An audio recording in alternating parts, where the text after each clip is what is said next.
Okay, good morning, everyone who's with us so far. Hopefully, there'll be a few more people joining it. We've got a nice, big, healthy guest list today, so that's great.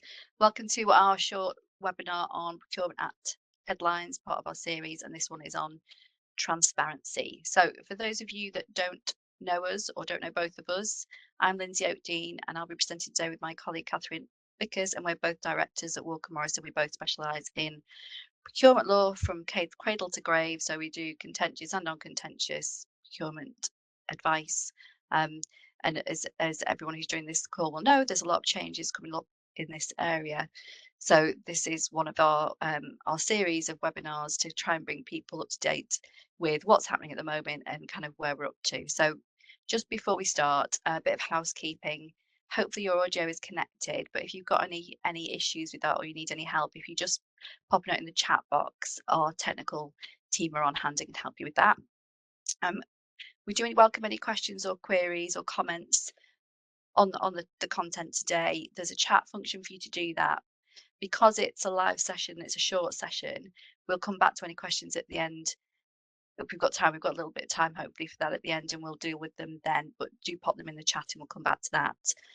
We are recording today's session, so you will get a link to that, and we'll also be sharing the slides, so don't worry about that. So the agenda for our talk today, what we're going to look at, we're going to look at a bit of an introduction update, just because everything's moving so quickly, to let you know what the latest position is on the changes coming through. We're going to look at the transparency objectives. What is this all about effectively? What's being brought in, and then we're going to go through the contracting life cycle, because the way this works is it effectively affects each stage of the life cycle, from planning all the way through to termination. So we've got planning, we've got the procurement stage itself, we've got the contract implementation stage and the changes that have come in there in terms of notices, and we've got finalisation. So the idea is to give you an overview of these and to generally give you an idea of what applies to the public contracts to which the regulations apply. Just a bit of a caveat to that, because what we're trying to do is give you an overview of the regime and how it will apply. What we can't do, because there are lots of exemptions and caveats and certain things apply to certain contracts and not to others, is tell you exactly what will apply to each contract in the time allowed. But what we're trying to do is give you an overview, so that you then need to know what type of things might apply, and then you can then think about, okay, well, does that affect me? Do I need to think about that for my particular contract? Or you've got no general awareness of that. So where are we up to? So anyone who joined us on our last webinar will know that things are quite up in the air and that things were still coming in. Since then, we've also had the announcement of the election, and at first glance, everyone was a bit kind of concerned as to, well, what did that mean? Does that mean that the go live date, which is set for the 28th of October, does that mean it's still going to happen? The current thinking is that that's definitely still going to go ahead. The Procurement Act 2023, commencement number 3, and transitional and saving provisions regulations 2024 came in May, and that basically confirmed the go live date of the 28th of October. So things may still change, but at the moment, all the messaging we're getting is that it is going to happen. So that's helpful.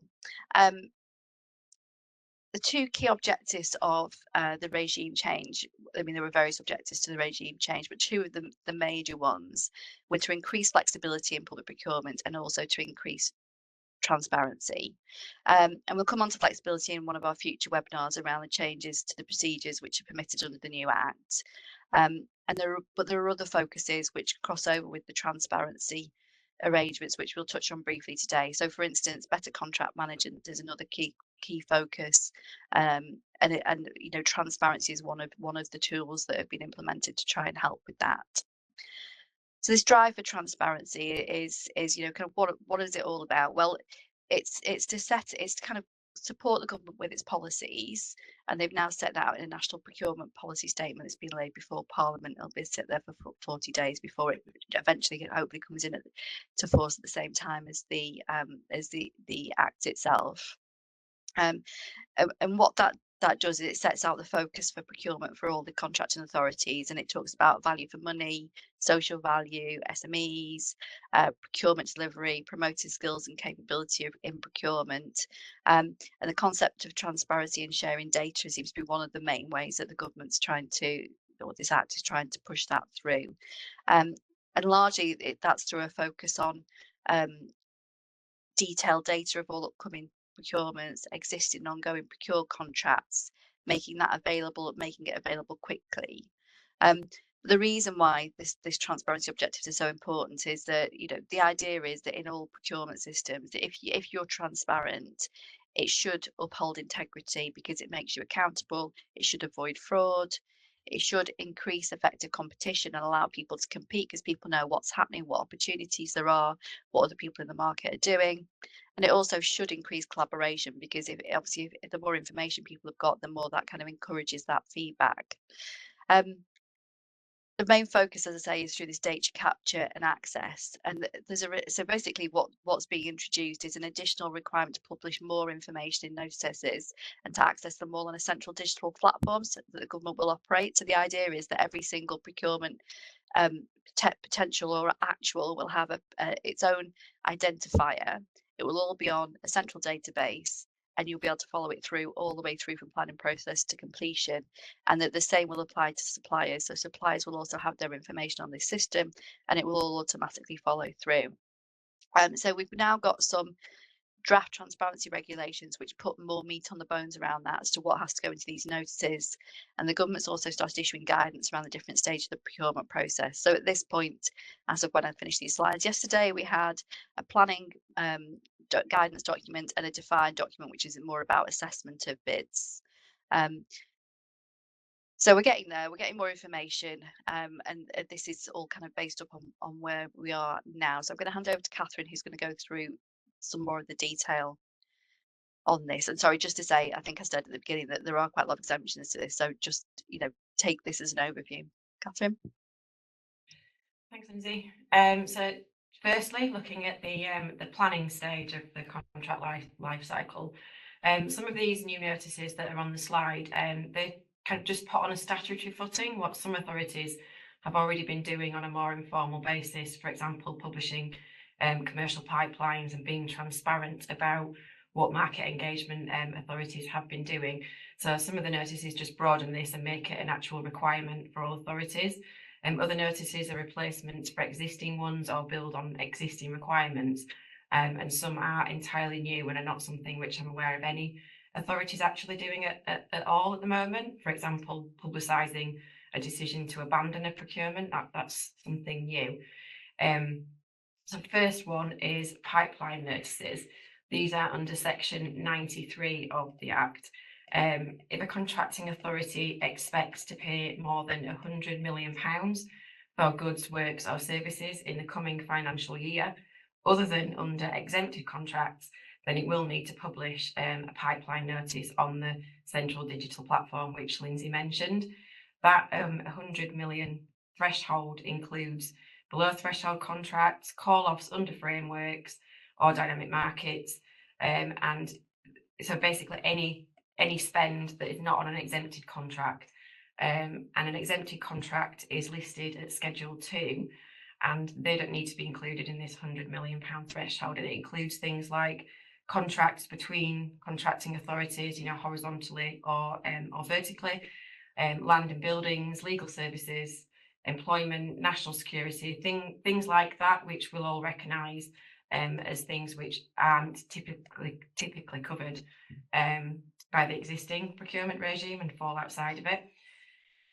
So what does the pipeline notice need to do? It needs to set out the information that is specified in the regulations for any contract that has an estimated value of more than £2 million, and which the authority intends to publish a tender notice or transparency notice for. So whether it's being awarded competitively or directly, and it's for more than £2 million, it needs to be included in this pipeline notice. And the pipeline notice will cover the next 18 months. So it's not just the annual spend in the financial year, which is used to calculate the £100 million threshold. It looks forward ahead of that as well. But in the pipeline, it's just the 2 million and above contracts, not the below threshold contract. But having said that, authorities are being encouraged in the guidance to include contracts which fall outside of the parameters, so that contracts which are valued at less than 2 million, or to look forward for a longer period than 18 months. So hopefully these notices will give suppliers, a really good visibility of what opportunities are coming up. And obviously the idea is that this will give suppliers, particularly SMEs, an opportunity to prepare, to be able to bid for these big opportunities and have the resources available, where the tender processes can quite often be quite labour intensive, or they might need to go out to the market itself for subcontractors. In terms of timing for the pipeline notice, it must be published within 56 days of the first day of the relevant financial year, which is the 1st of April. So the first financial year for these purposes will start on the 1st of April 2025. So the first pipeline notices will be published on by the 26th of May 2025.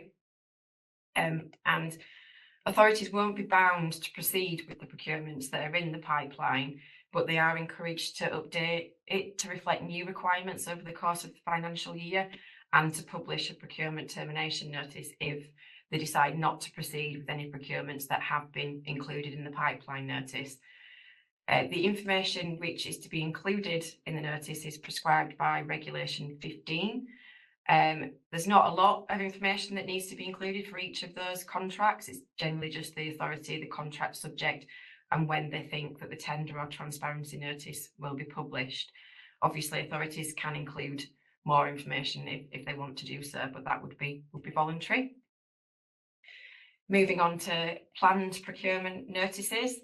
These are under Section 15 of the Act, and these are an optional notice. They're not mandatory. They're similar to a PIN under the current regime, and they allow authority to publish a notice giving advance notice of an intention to publish a tender notice. So you wouldn't use it for call-offs from a framework or where a direct award where you're not issuing a tender notice.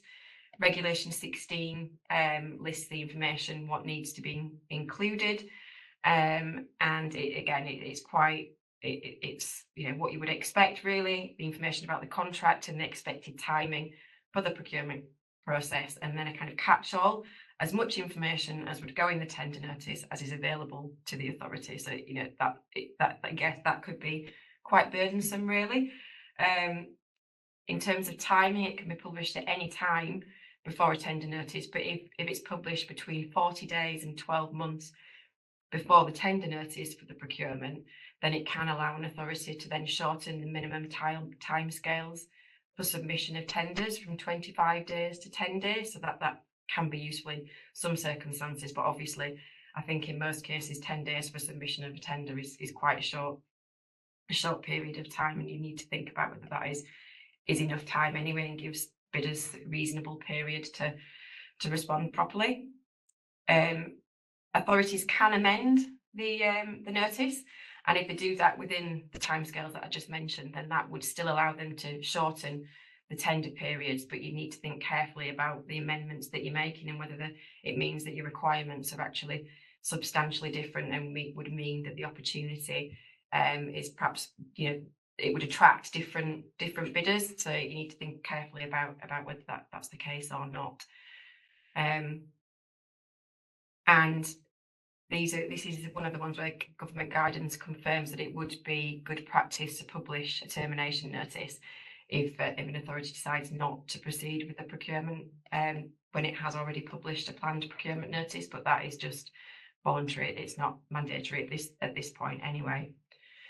The next notice at the planning stage is the preliminary market engagement notice. This is a new requirement under Section 17 of the Act. If an authority is engaged in preliminary market engagement in order to help it design the contract or the design of the procurement, then it must publish a notice confirming that before it can publish the tender notice. And that can either be before or after the market engagement has taken place. So it can either invite suppliers to take part, or it can just be designed to ensure that suppliers are aware of what has gone on, so that they can keep an eye on things and make sure that there's a level playing field, and make sure that those who were involved in any market engagement don't have an unfair advantage. Not all contact between an authority and suppliers would be preliminary market engagement and require a notice. It's only if the contact between the authority and suppliers is for one of the purposes that's listed in section 16. So that should be borne in mind as well. Regulation 17 sets out the information which needs to be included. Again, nothing very surprising, just details of the authority, the contract, what's happened or is expected to happen in relation to the market engagement. Moving on then to the tender stage of the contract life cycle. The first notice that might need to be published is a tender notice. This is mandatory under section 21, and it's the notice that invites suppliers to submit a tender in an open procedure or to participate in a competitive flexible procedure. So it doesn't include a call off under a framework or contracts like that. The regulations list what information needs to be included for the different processes, but section 21 itself also does include specific requirements about making sure that the notice and the associated tender documents provide enough clear and specific information to allow bidders to be able to prepare their tender. That's kind of similar to what are in the regulations now. And then there are 5 different regulations which set out what needs to be included in the notice, which one for each of the different processes that might be used. So regulation 18 for open, 19 for competitive flexible, 20 for frameworks, 21 for contracts under a dynamic market, and 22 for contract under a utilities dynamic market.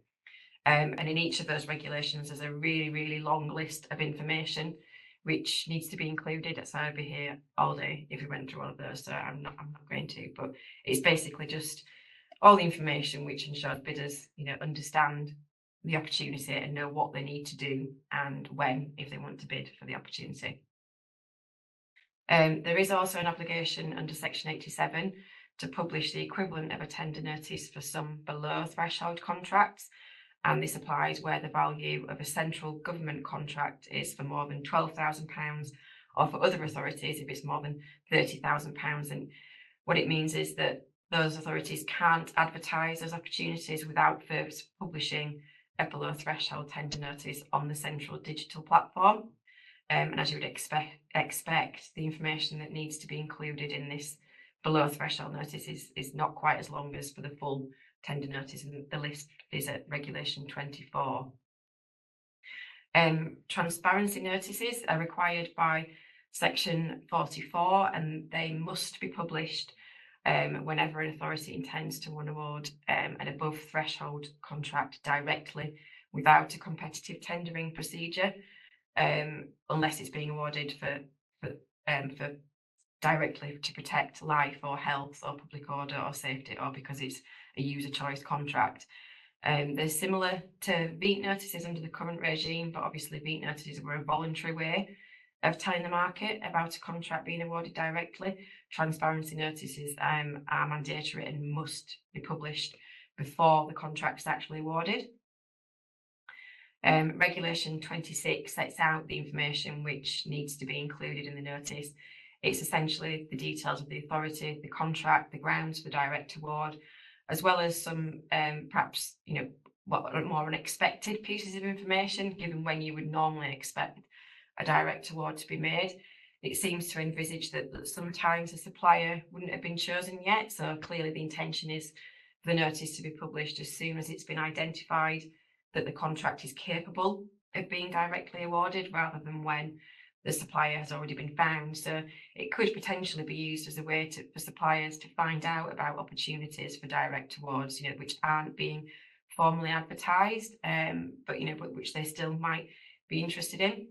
There's no specific time period for publication,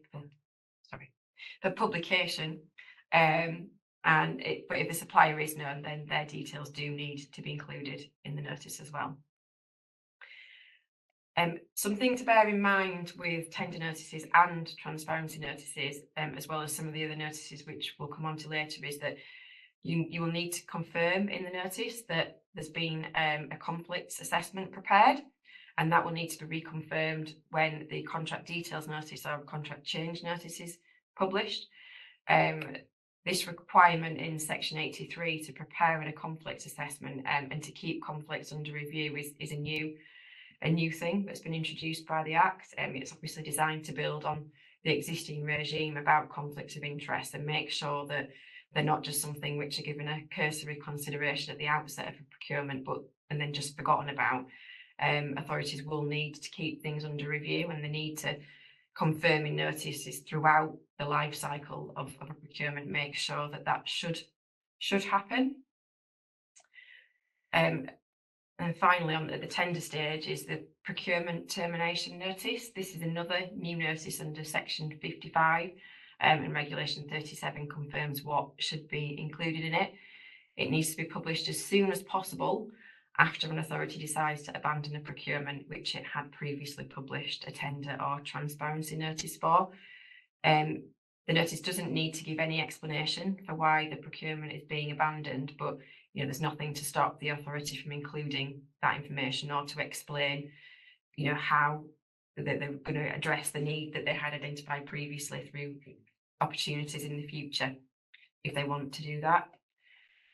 So moving on to award stage, assessment summary, that is exactly what you would expect it to be. It's a summary of the authority's assessment of a tender, and it needs to be issued to all suppliers who submitted an assessed tender, and that needs to be before the contract award notice is published. So the suppliers who need to receive this assessment summary are not those who have had their tenders disregarded, for example, because they submitted a non-normal low tender, or they breached a procedural requirement, or have been excluded because of one of the exclusion grounds apply. It's only those bidders who have actually had their tender assessed. Regulation 31 sets out what needs to be included, and the language of the requirements is quite different to what currently needs to be included. When you're informing bidders of the outcome of a procurement process, Regulation 31 does have quite detailed requirements, and it needs to set out the assessment methodology that was used, the authority's assessment of the tender in question, and the assessment of the winning tender. So it needs to include actual scores and the reasons for the scores by reference to the award criteria. The language which is used is very different to what is in under the current regulations, but it will be interesting to see if how much it impacts on authorities' approach, because as we're all aware, case law does require this kind of information to be provided really anyway. So it'll be interesting to see. The next step in the procurement process would be publishing a contract award notice. This is also mandatory, and this triggers the start of the standstill period. Regulation 27 sets out what needs to be included. Again, it's what you would expect to see about the contract, the standstill period, the identity of the winner. But something new for contracts, other than those that are being awarded directly, is the requirement for an authority to include information about the suppliers who tendered and not just the winning bidder.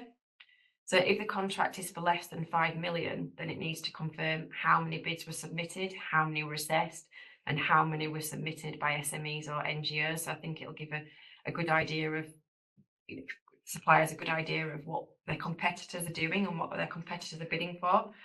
And if the contract has a value in excess of 5 million, then the authority also needs to include the unsuccessful suppliers' names and addresses, and whether they are SMEs or NGOs. The next notice, quite a long list of all these notices, I'm afraid, is a contract details notice under section 53. And this is once a contract has been entered into, the authority then has 30 days to publish a contract details notice, or 120 days if it's a light touch. And also, if the contract is for more than £5 million, and they actually must publish the contract itself within 90 days or 180 days. For below threshold contracts, then there is also a requirement to publish a contract details notice as soon as reasonably practicable. What needs to be included is different depending on the type of contract and the process that has been used, and there's a different regulation for each, from regulation 32 to regulation 36 for below thresholds. Most of that information is what you would expect, but there's a requirement to include details of any options to supply additional goods, works or services, or to extend or renew the term. So this will obviously mean that suppliers are aware of what other things can be supplied under the existing contract, and we need to be careful about procuring more. And then just one final point from me, I think I've rambled on for longer than I should have done, really. Sorry, Lynsey. Is that if a contract is over £5 million, then it needs to include 3 KPIs. And these also need to be included in the contract details notice, as well as how often the authority will assess performance against those KPIs.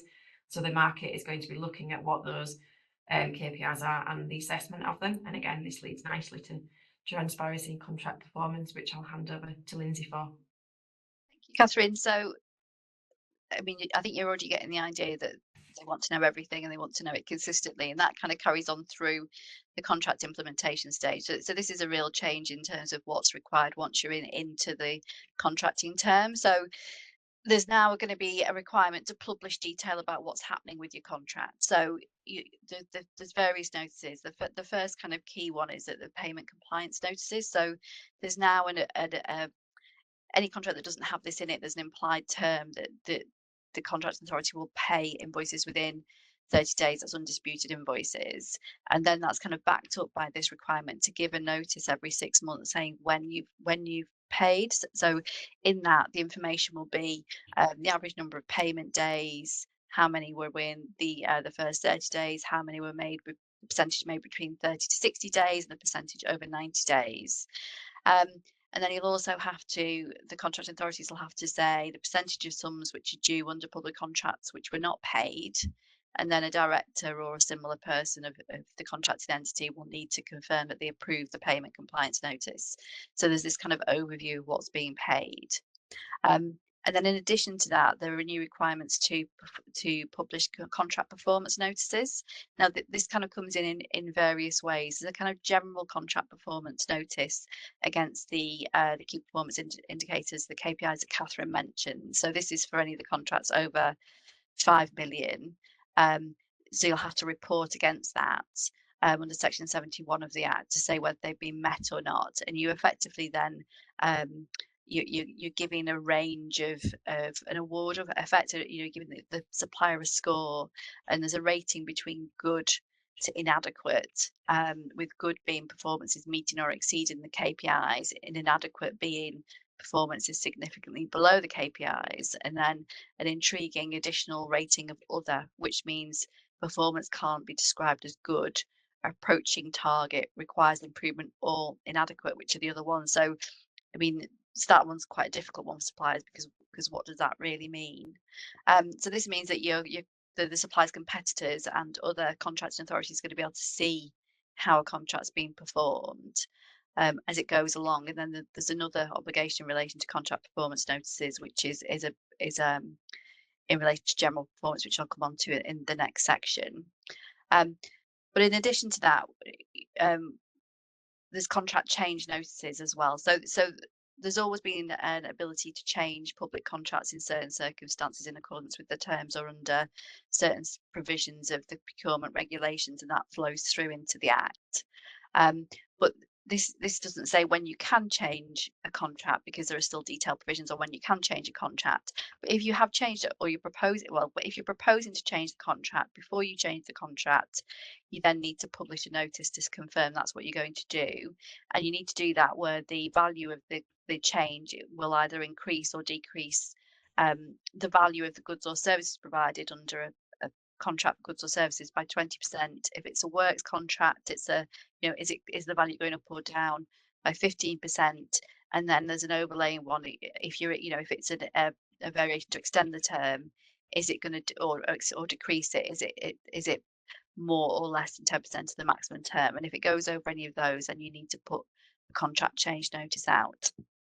And it's a little bit more than just that. It's also you need to give a copy of the modified contract as well. So there's quite a lot of information there that will go through, and then that kind of flows through again into the very end of the contract. So it's been clunkily called finalisation by some of the government bodies, but really what that just means is the closing out. So I've included in here as well the final notice. I'm sorry, I'm going to run over very slightly, but it's an important point is that a contract performance notice also has to be published by the contracting authority before performance, where there's a serious breach of contract which results in termination of a contract, an award of damage, or a settlement, or also where a supplier is not performing and not improved, having been given the opportunity to do so. And this is a really difficult introduction for suppliers, and also for one for contracting authorities to comply with and be happy that they're doing it correctly, because they've got to give details of the breach. They've got to set out any mitigation steps that have been taken. If there's any damages, whether it's under the contract, whether it's because there's been a decision by an arbitrator, adjudicator, court, whatever, or they've got to give details of that, and if that includes if it's an agreed amount, so there's also any settlement agreements would need to be provided. Um, and whilst there is an exemption for commercially sensitive information where there's an overriding public interest not to disclose the information, it's quite difficult to see when that would apply, because effectively putting it in the regulations in the Act makes it almost like a presumption that there is a public interest in seeing this. So it's going to have to be one that's quite carefully handled. Um, Another reason why it's quite key is not just that people will see that, it's also because it flows into the new exclusion debarment processes that come in with the Act, which means that a party that contractors could be put on a debarment list, a central debarment list, or just that that can be taken into account in future tenders. So it's quite a serious thing, and we're going to come on to that with our next webinar. And then finally, when you actually terminate the contract, that needs to be published as well. So, and the reasons for the termination have to be published. So, for whatever reason, that also needs to become public. And so we'd had set a little bit of time for questions. I think we'll probably hang on just a couple of minutes. Obviously, if people need to leave, we're going to share the link. Kathryn, have we got any that you want to just put quickly? I think there's a couple, but one's a very quick one, so I'll do that one, and the other one I think we'll probably have to take offline. But the first question was just, do contract notices need to be published for direct awards as well as a transparency notice? And the short answer for that is yes, unless it falls within one of the exceptions for contract details notices anyway, and which I mentioned previously. Just because it's a direct award, then you can't assume that it's not needed. You'd need to look at the rules around the contract details notices. And the other question, like as I said, there's quite a lot to unpack in it. So I think we'll take that offline with the asker, if that's okay. In terms of what's next, Lynsey and I have another webinar coming up on the 16th of July in our series on exclusions and debarment, and the invite for that will be included in the email which is circulated after this webinar, and that will also include the slides from today as well as a link to the recording. And we've also prepared a helpful table which summarises all of the different notices and when they're needed and timescales and things like that, and whether they're mandatory or optional.